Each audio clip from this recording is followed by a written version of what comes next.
Why we fall in love with the wrong person? Have you ever asked yourself this question?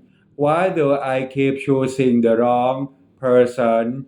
You may be kind, you may be royal, you may have a good heart, you may truly want a serious relationship, but somehow you will end up with someone who drains you, confuses you, makes you feel small. And the painful part is this. At the beginning, they did not look wrong. They looked exciting. They looked special. They looked different. They made you feel alive. But later, you start asking yourself, why did I ignore the signs? Why did I trust too fast? Why did I give so much to someone who gave so little back? Today, I want to talk about this in the simplest way, why we do not always fall in love with the right person. Sometimes we fall in love with what we are missing inside.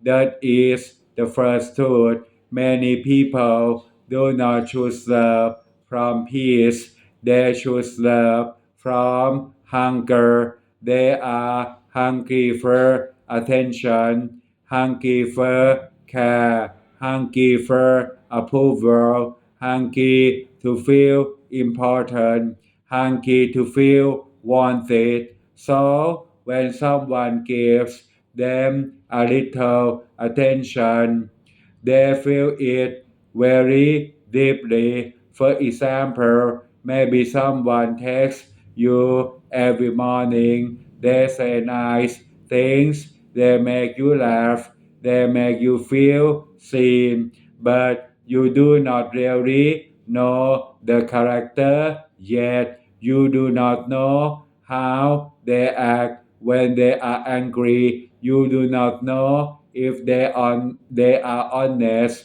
You do not know if they are responsible. You do not know if they respect boundaries. But because they make you feel good, your heart says this person is special.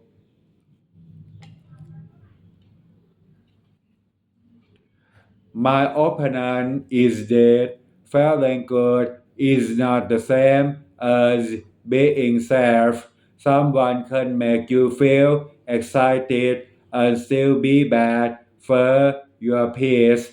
That is why we must slow down.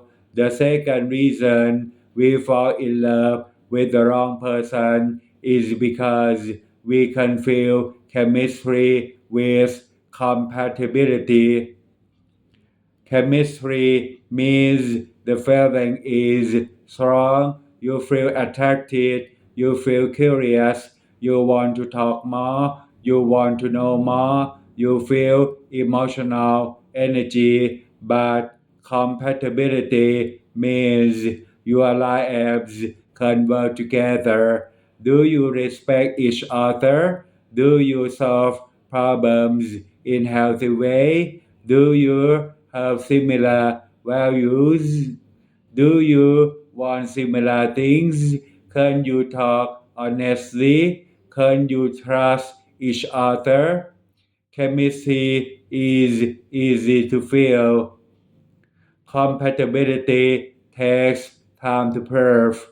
For example, someone may be charming, funny, and confident, but they may not be consistent. They may disappear when problems come. They may avoid serious talks. They may only treat you well when they want something. That is not compatibility, that is emotional entertainment. My advice is simple. Do not ask only do I like this person as can I build a peaceful life with this person. The third reason is that many people fall in love with potential, not reality. You see what they could become. You think they can change. They had a hard past. They are not bad. They just need love. If I support them, they will become better.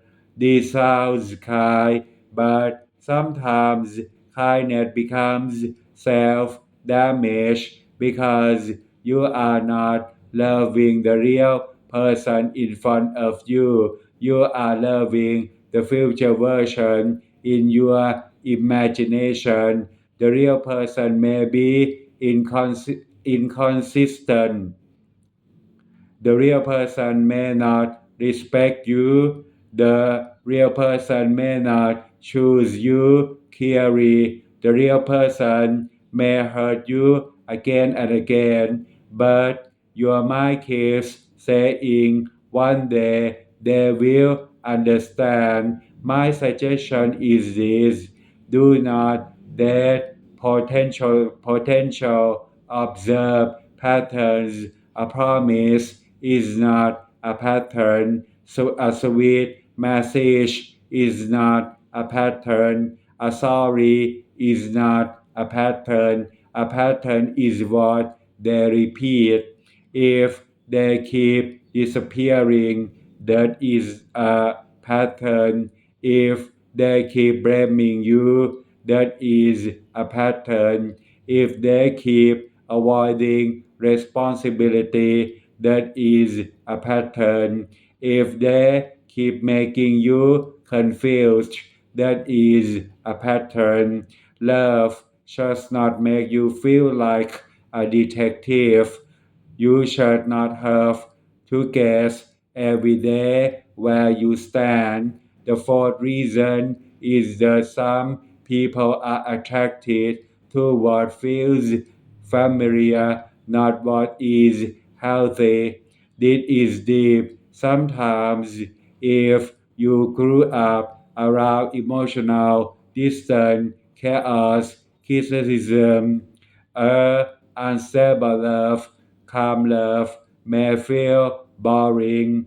A peaceful person may feel too quiet. A respectful person may feel not exciting, but someone unpredictable may feel powerful. Why? Because your nervous system knows the feeling. It may not be healthy, but it feels familiar.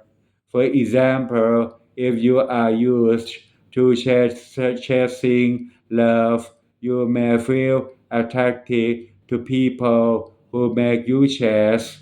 If you are used to proving your worth, you may fall for people who make you prove yourself. If you are used to being ignored, you may feel drawn to people who give you attention, sometimes then disappear. This is not because you are foolish, it is because your heart is repeating what it learned.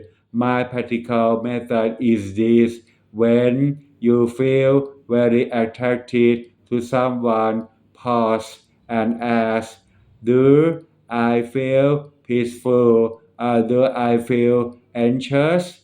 Do I feel respected? Do I feel tested? Do I feel chosen? Do I feel like I must compete? A healthy relationship may not feel dramatic. It may feel calm. It may feel steady. It may feel simple. And if you are used to chaos, peace may feel strange at first. Be strange does not mean wrong. Sometimes peace is new because pain was familiar. The fifth reason is loneliness. Loneliness makes people lower than their standards. When you are lonely, small attention feels big. A weak relationship feels better than silence. Someone half present feels better than being alone. But I want to say this clearly. Being alone is not the worst thing. Being with the wrong person can be worse because the wrong person can make you lose yourself. You may stop doing what you love.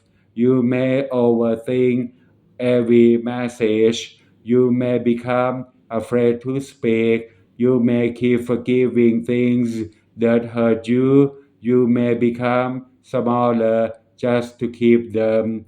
That is not love. That is emotional survival. So, what can you do? Here is my practical system. Number one, slow down before you attach. Do not give your whole heart to someone just because the first stage feels good. Watch them for time. Time reveals character. Do they keep their word? Do they respect your no? Do they talk with honesty? Do they act the same in private and public? Do they take responsibility when they hurt you? Number two, write down your non negotiables, not a fantasy list, a realist. For example, I need honesty, I need respect, I need emotional maturity, I need consistency, I need someone who can communicate, I need someone who does not play games, I need someone who is care about me. Keep these lists close because when feelings get wrong, memory gets weak. Number three, do not ignore early discomfort. If something feels wrong, do not attack them. Do not panic. Just observe. Maybe they joke in a way that hurts you. Maybe they avoid direct questions.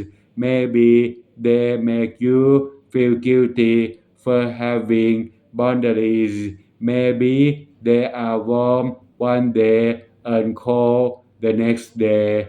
Do you expect everything away? Your body often notices before your mind accepts. Number four, ask better questions instead of asking, do they like me? Ask, do they respect me? Instead of asking, do they miss me? Ask, do they show up consistently? Instead of asking, can I make them love me? Ask, do I feel safe being myself with them? These questions protect you. Number five F. Stop trying to win someone who is not choosing you. This is important. Love is not a competition. You should not have to beg for basic care. You should not have to perform to be valued. You should not have to suffer to prove loyalty. If someone wants you, only you pull away. That is not love. That is control. If someone gives you attention only when you are leaving, that is not commitment. This is fear of losing access to you. My advice is this: choose the person who chooses you carry, not the person who keeps you emotionally hungry. Now, What is the benefit of understanding all these? You stop blaming yourself blindly. You start seeing your own pattern. You understand that love is not only about feeling, love is also about judgment, timing, values, boundaries, self respect. You learn to ask, is this good person good for my life? Not only do I feel something, because feelings can be raw, but peace is wiser. My thought is this: the wrong person often teaches us the right person. They show us where we are still hungry, where we still ignore ourselves, where we still confuse attention with love, where we still betray our own peace. But after you learn the lesson, do not repeat the cast forever. At some point, you must choose differently. You must stop calling pain chemistry. You must stop calling confusion deep connection. You must stop calling disrespect love. Real love does not destroy your dignity. Real love does not make you abandon yourself. Real love just make you feel more honest, more grounded, and more peaceful. So before you fall too deeply, pause. Look at the person clearly. Look at their actions. Look at their patterns. Look at how you feel around them. Look at whether your life becomes better or heavier. My final advice is simple. Do not choose the person who only wakes up your emotions. Choose the person who protects your peace, because the right person may not always give you the strongest rush, but they will give you something better: safety, respect, consistency, and a love that does not force you to lose yourself. That is the kind of love worth waiting for. Thank you very much.